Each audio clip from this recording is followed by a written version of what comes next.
इस देह यात्रा को हम कई बार अपनी यात्रा समझते हैं, खैर वो भूल है, उस पर कभी और चर्चा करेंगे। लेकिन यही है शरीर यात्रा पिचते न प्रसिद्धि अकर्मणः। श्रीमद् भगवद गीता में बहुत ही साफ शब्दों में कहा गया कि ये तुम्हारी शरीर यात्रा भी प्रसिद्ध नहीं होगी अगर तुम आलसी अकर्मण्य होगे तो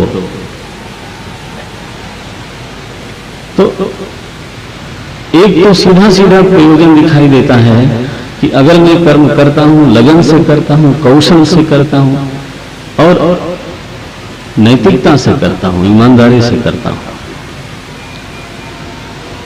तो हमारे उस कर्म का, हमारे उस व्यवहार का सीधा सीधा फल यह है कि जो हमारी देह यात्रा है, शरीर यात्रा है, वो सुखद हो जाती है। वो न केवल सिद्ध होती है बल्कि गीता के शब्दों में प्रसिद्ध हो जाती है। प्रसिद्ध माने फेमस नहीं है, प्रसिद्ध माने प्रकृष्ट सिद्ध, अच्छी तरह से सिद्ध हो गए, एक सुविधाजनक जीवन चल पड़ा। तो क्या व्यवहार का कुल ले दे करके यही प्रयोजन है? और अगर यही प्रयोजन है तो निश्चित जानिए फिर व्यवहार की दिशा भी यही होगी, हमारे सारे कर्म की दिशा यही होगी। कर्म की दिशा होगी माने हमारे जीवन की दिशा यही होगी। अच्छा, अगर जीवन की यही दिशा है तो प्राप्ति क्या हुई पूरा 100 साल जीने के बाद? कंफर्टेबली मर गए।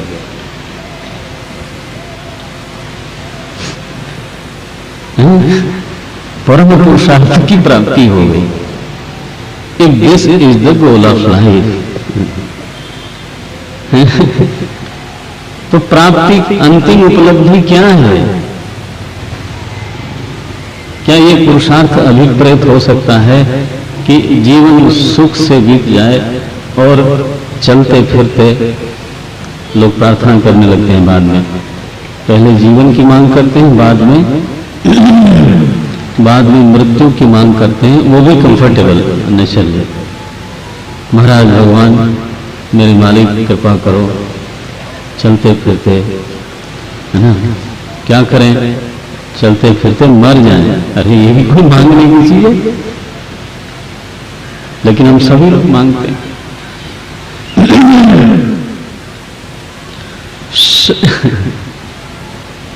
इसमें प्राप्ति क्या होगी भाई? उपलब्धि क्या होगी? मृत्यु उपलब्धि नहीं हो सकती, मृत्यु हमारा लक्ष्य नहीं हो सकता, मृत्यु हमारा पुरुषार्थ नहीं हो सकता। आखिर कर्म का प्रयोजन क्या होना चाहिए? केवल शरीर यात्रा की सिद्धि? नारायण, इस पर ध्यान देने की जरूरत है। प्राय हम लोग अनजाने में यही पर्पज मानते हैं। भगवद गीता में कर्म का प्रयोजन है निवृत्ति की सिद्धि। कर्म का समर्पण होता है ज्ञान में, ये भगवद गीता का कहना है। कर्म की नाव हमको उस किनारे पहुंचा देती है जहां से निवृत्ति की यात्रा शुरू होती है। कई बार हम सुनते हैं लोगों से कि गीता तो कर्म का ग्रंथ है, तो शायद ऐसा कहने में मुझे क्या आपत्ति हो सकती है, लेकिन ये गीता में बिल्कुल गीता की बात नहीं है, ये गलत है। ये गीता में एक से अधिक बार कहा गया और युक्ति से भी ऐसा ही लगता है। आप 6ठे अध्याय में देखो, वो कहते हैं आरुक्षोर निर्योगम कर्म कारणम उच्यते। सावधान करूं मैं, क्योंकि विषय ऐसा है, ध्यान में पकड़ के रखना पड़ेगा। हम इस बात पे चर्चा कर रहे हैं कि गीता के अनुसार व्यवहार का प्रयोजन क्या है।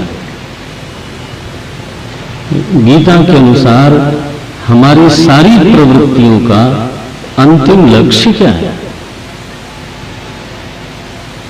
इस विषय को लेकर हम चर्चा कर रहे हैं।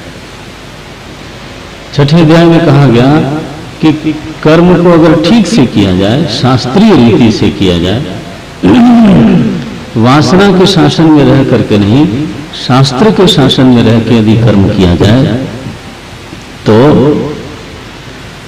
कर्म साधन बन जाता है, नाव बन जाता है।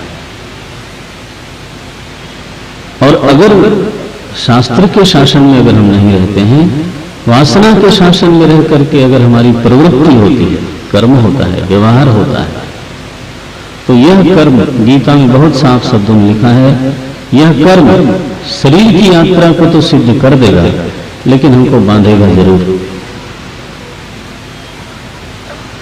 लोकोयम कर्म बंधना, ये गीता का शब्द है। लोकोयम कर्म बंधना, कर्म बांधता अवश्य है। कर्म से हम स्वर्ग प्राप्त कर सकते हैं, कर्म से इस दुनिया में बड़ी से बड़ी प्रतिष्ठा प्राप्त कर सकते हैं। जो लोग भी जिस पद पर बैठे हैं, जिस प्रतिष्ठा में बैठे हैं, वो देखा जाए तो कर्म की ही प्रसादी है, चाहे वो एक जन्मों का हो, चाहे कई जन्मों का मिला के हो। कर्म से उच्चतर लोक में इंद्र बन सकता है व्यक्ति, मनु बन सकता है व्यक्ति, प्रजापति बन सकता है व्यक्ति, हाँ बन सकता है। कर्म इतना बड़ा साधन है, उसके साधनत्व का विरोध कोई कर ही नहीं सकता। और इसलिए एक बड़ी कीमती सी चीज है और इसको सावधानी पूर्वक हमें हैंडल करना चाहिए, इसका संचालन करना चाहिए।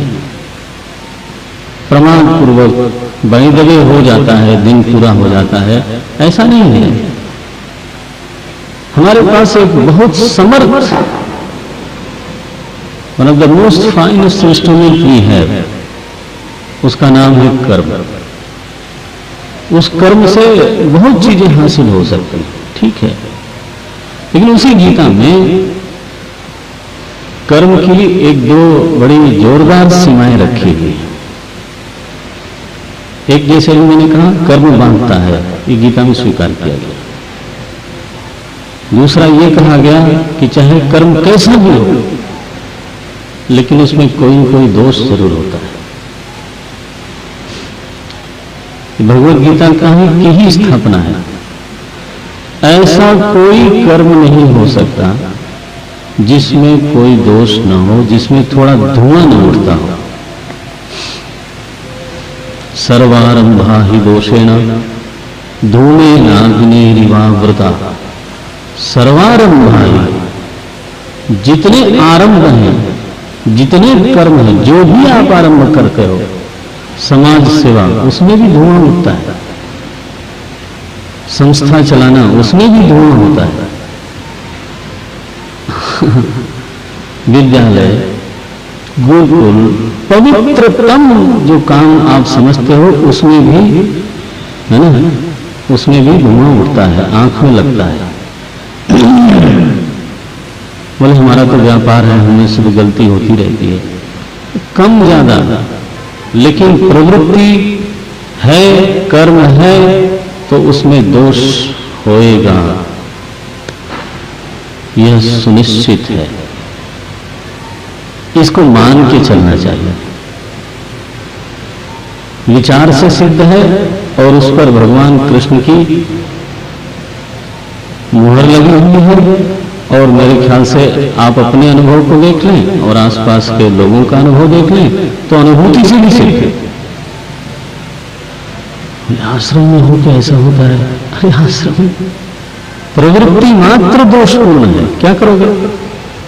हाँ, थोड़ा कम होगा, थोड़ा ज्यादा होगा, तो इस आशा से कहीं देखो ही नहीं कि यहां कोई दोष नहीं होगा।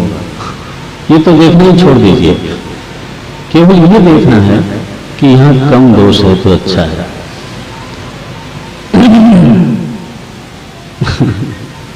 भगवत गीता की स्थापना है कर्म के विषय में, लेकिन वही भगवत गीता कहती है कि अगर शास्त्रीय रीति से कर्म किया जाए कर्म को अगर कर्मयोग बना दिया जाए, यज्ञार्थात कर्मणोन्यत्र लोकोऽयं कर्म बंधना। यज्ञ वही विष्णु हो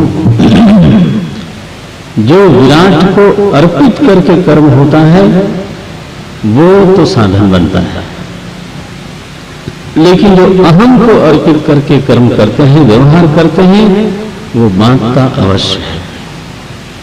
थोड़ा इस बंधन को भी मेरे ख्याल से थोड़ा समझ लेना चाहिए। कर्म का बंधन क्या है? आप हम सभी कर्म करते हैं, सुबह से जब से उठे हैं कर ही रहे हैं, तो हमें लगता नहीं कि कहीं हमारे आसपास रस्सी घुमा दी गई है और हमें बांध दिया गया है। मतलब क्या? तो देखो जी, जैसे ही हम कर्म करते हैं तो पहली चीज ये है कि उसका फल उसी समय निश्चित हो जाता है, और उस फल का मैं जो करता हूं, उस फल का मेरे साथ संयोग हो जाता है। अब हमें उस फल को भोगना है। जब वो परिपाक होकर के प्रकट होगा, उस समय हमको उस फल को भोगना ही पड़ेगा, चाहे वो कड़वा हो, चाहे वो मीठा हो। हमारे लिए वो चीज तय हो, that has become my destiny. लोग ये शब्द बोलते रहते हैं, नियति। लोग बोलते रहते हैं डेस्टिनी। डेस्टिनी माने क्या? Destiny who has created that?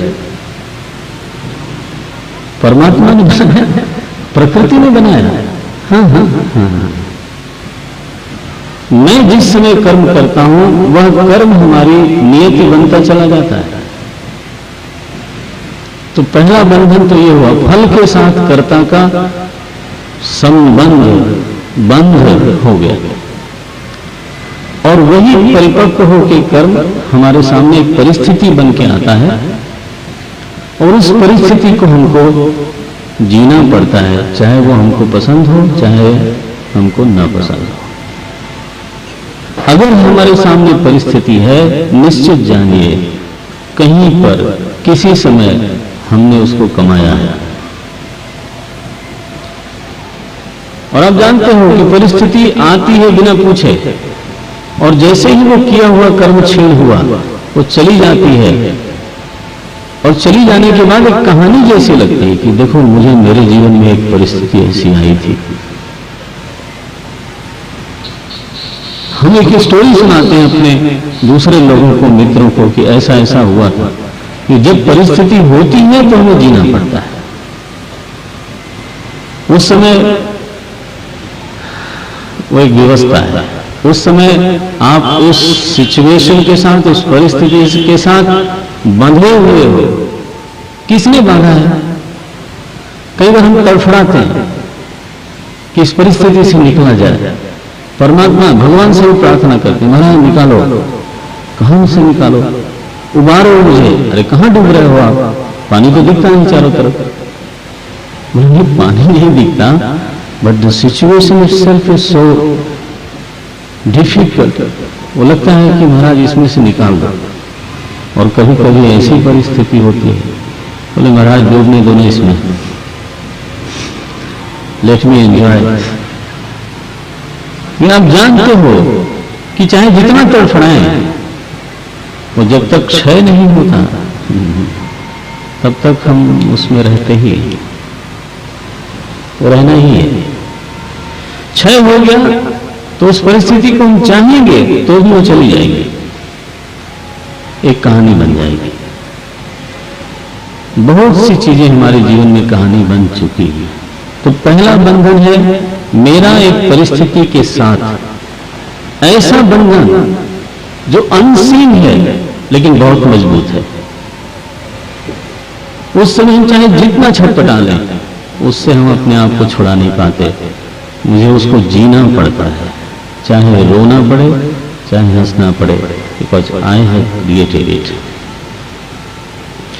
जो इस सिद्धांत को, जो इस कर्म के सिद्धांत को समझता है, वो फिर और कुछ गड़बड़ करके अपनी परिस्थिति को और खराब नहीं करता। तो पहला बंधन ये है। दूसरा, थोड़ा इस पर ध्यान देना चाहिए। अगर हम सभी प्रबुद्ध लोग हैं, आप लोग सब सुशिक्षित हैं। दूसरा बंधन होता है गुणों के स्तर पर, कि प्रवृत्ति कहीं न कहीं हमारे भीतर 3 गुण हैं, सत्व रज तम। हिंदुस्तान में सभी लोग इसको जानते होंगे। इन तीनों गुणों का एक रेशियो है, एक अनुपात है। हम सबके भीतर अलग अलग है और इसीलिए हम सब लोग अलग अलग हैं कि सत्वगुण इतना तो रजोगुण इतना तो तमोगुण इतना। इस अनुपात के कारण भी कोई सज्जन है, कोई तेजस्वी है, कोई बहुत कर्मठ है, कोई चिंतनशील है, कोई प्रमादी है। इसके लिए 14वां अध्याय पढ़ना चाहिए। जब हम कर्म करते हैं तो यह न केवल एक परिस्थिति को प्रकट करता है, वो तो कालांतर में आने वाली है, केयरफुली, बल्कि हमारे भीतर के इस त्रिगुण की स्थिति को बदलता है। It changes, it disturbs. संभव है कि हम अगर कुछ इस तरह का कर्म करें तो वो सत्वगुण दब जाए और रजोगुण बढ़ जाए, और रजोगुण बढ़ गया तो रजोगुण के जितने कार्य हैं वो सब प्रकट होने लगते हैं। जुझलाहट भी प्रकट होने लगती है, हमारा परसेप्शन डाइल्यूट हो जाता है। क्योंकि गीता में का अयथावत प्रजानाति, मैं आपके व्यवहार की बात कर रहा हूं। यह कर्म ही, यह व्यवहार ही जब रजोगुण बढ़ा देता है तो लोगों के विषय में, परिस्थिति के विषय में जो हमारी समझ है वो प्रभावित होती है। हमें याद है जब हम सिद्धवाड़ी में पढ़ते थे गुरुकुल में, तो शिविर लगा करते थे, आध्यात्मिक शिविर लगा करते थे, और आप में से कई लोग वहां जाते थे गुरुदेव के शिविर में। हम लोग उस समय सेवा में होते थे। तो वहां शिविर में बहुत सारी जिम्मेदारियां होती हैं, उसको निभाने में हम लोगों का अनुभव सिद्ध है, रजोगुण बढ़ जाता था, बढ़ता था, स्वाभाविक है, कोई चारा भी नहीं है। तो जो रिसेप्टिविटी वेदांत श्रवण के समय शिविर के पहले हुआ करती थी, वो शिविर के समय नहीं होती थी। आप हमारे कई मित्र हैं जो यहाँ संस्था में हमारे साथ अपने तन मन धन से सेवा करते हैं। वो कई लोग बोलते हैं कि कानपुर में आपको सुनने में थोड़ी तकलीफ होती है, क्योंकि हम तो फिर व्यवस्था में लगे रहते हैं, कहीं और जाके सुनने में ज्यादा साफ सुथरा रहता है। ऐसा क्यों कहते हो?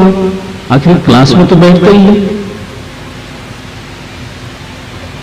क्योंकि वो जो प्रवृत्ति है वो कहीं न कहीं हमें हमारे चित्त की सूक्ष्मता को प्रभावित करती है, चित्त की ग्रहणशीलता को, संवेदनशीलता को प्रभावित करती है। यह बंधन कहां हुआ, ये लेप कहां हुआ? गुण पर। पहला था परिस्थिति पर, दूसरा हुआ गुण पर, और गुण के कारण चित्त पर, चित्त के कारण फिर आने वाले कर्म पर। तो हमारा कर्म संभव है पहले जैसा मीठा, मधुर, सुलझा हुआ न हो। रजोगुण बढ़ गया तो न केवल गुण प्रभावित होते हैं, गुणों के कारण फिर चित्त प्रभावित होता है, चित्त के कारण फिर हमारा व्यवहार प्रभावित होता है। लेकिन यही व्यवहार अगर ठीक हो तो रजोगुणी सात्विक बन जाता है। सात्विक होने से उसका चित्त बेहतर होता है और फिर उसका व्यवहार बेहतर होता है। इस मैकेनिज्म को समझना है। बराबर, तो दो बंधन, दो स्तर पे हमने अभी चर्चा की। पहला था कर्म फल उत्पन्न करता है और उस फल से हमको बांटता है और हम छुड़ा नहीं सकते। दूसरा, कर्म हमारे गुण की स्थिति को कहीं कहीं प्रभावित करता है, अनुकूल या प्रतिकूल, लेकिन प्रभावित अवश्य करेगा। तीसरा कर्म का लेप है वासना के स्तर पर। हमारे हिंदी भाषा में वासना शब्द का प्रयोग प्रायः काम वासना के अर्थ में लेते हैं लोग, वो सही नहीं है। संस्कृत में ऐसा नहीं है। वासना माने वासयति, कर्म करने के बाद या भोगने के बाद जो उसका संस्कार हमारे भीतर पड़ता है उसको बोलते हैं वासना। वो केवल भोग से ही पड़ता है ऐसा नहीं है। हाँ, वो गलती होगी, कर्म से भी पड़ता है। आफ्टर ऑल कर्म का कौशल आता ही इसी तरह से है। धीरे धीरे वो वासना इकट्ठी होती गई उस काम को करने की, और अब हम आंख बंद करके हारमोनियम बजा सकते हैं। ये किस बल पे करते हो आप? बात करते हुए बहुत सारे काम कर लेते हैं लोग। बल्कि जितने प्रोफेशन हैं, मैंने बल्कि डॉक्टर से बात पूछी, यहां बैठे हैं लोग, मैं जानता हूं कि आप जब सर्जरी करते हो तो क्या 100% आपका ध्यान वहां रहता है या आप आपस में बातचीत भी करते हो? जैसे खूब बातचीत करते हो, आप घबराना नहीं। तो मन कहीं और भी हो सकता है, but it becomes so mechanical. और मैकेनिकल माने क्या? मैकेनिकल माने कर्म के संस्कार पढ़ते पढ़ते वो हमको इतना सहज बना देते हैं कि अब वहां पे ध्यान दे करके प्रयत्न करके करने की जरूरत नहीं होती। तो कर्म का भी संस्कार होता है, कर्म की भी वासना बनती है, और वह वासना अनुकूल प्रतिकूल दोनों बनती है। कोई कर्म किया हमने और मजा नहीं आया, दूसरी बार उसको कोई कहे कि करो तो पहले ही उसको मना करेगा। क्यों मना करेगा? कौन उसको गाइड कर रही है? वो वासना कि देखो पहले किया था मजा आया नहीं। मानो आपको कहा गया, आचार्य ने कहा, गुरु ने कहा, शास्त्र ने कहा रोज थोड़ा ध्यान करना चाहिए, जप करना चाहिए। अब बैठे महाराज सुबह सुबह थोड़ी देर रीढ़ की हड्डी सीधी थी, इसके बाद धीरे धीरे प्रश्न चिन्ह बन गई वो। क्वेश्चन मार्क समझते हो ना? टेढ़ी नहीं, हिंदी वाला प्रश्न चिन्ह, टेढ़ी हो, ऐसे हो। इसके बाद नींद आई तो अपना ही शरीर बड़ा भारी भारी लगने लगा। वजन थोड़ा बढ़ता है। आप एक दिन, 2 दिन, 4 दिन किया, या फिर मन में बहुत सारे अनाप शनाप विचार आए, अब वासना बनी, ध्यान की वासना बनी। क्या बनी? प्रतिकूल। अब 5वें दिन जब आप बैठने जाओगे तो फिर मनी राम के यहाँ वो वासना गाइड करेगी कि देखो कल भी परेशान हुए थे, परसों भी इतना परेशान हुए थे, नरसों भी काहे पर अपने को सताते हो? इससे बेहतर है तो चलो कुछ लिखो, कुछ पढ़ो। और फिर मन इतनी बढ़िया बढ़िया बातें उस समय सुझाता है कि कोई यही साधन थोड़े, लोगों की सेवा करो, मदद करो। कौन गाइड कर रहा है? भोग वासना ना, कर्म की वासना। कोई ऐसे कर्म करते हैं जिसको करने में मजा आ गया, वासना बन गई। अब वह वासना हमको दूसरे दिन कहेगी यार जल्दी उठो, बैठना चाहिए, बड़ा मजा आया था कल, परसों में मजा आया था। उसी ध्यान का दृष्टांत देना, वही ध्यान रुचि पूर्वक करने की इच्छा होती है, वो भी कर्म वासना का ही परिणाम है।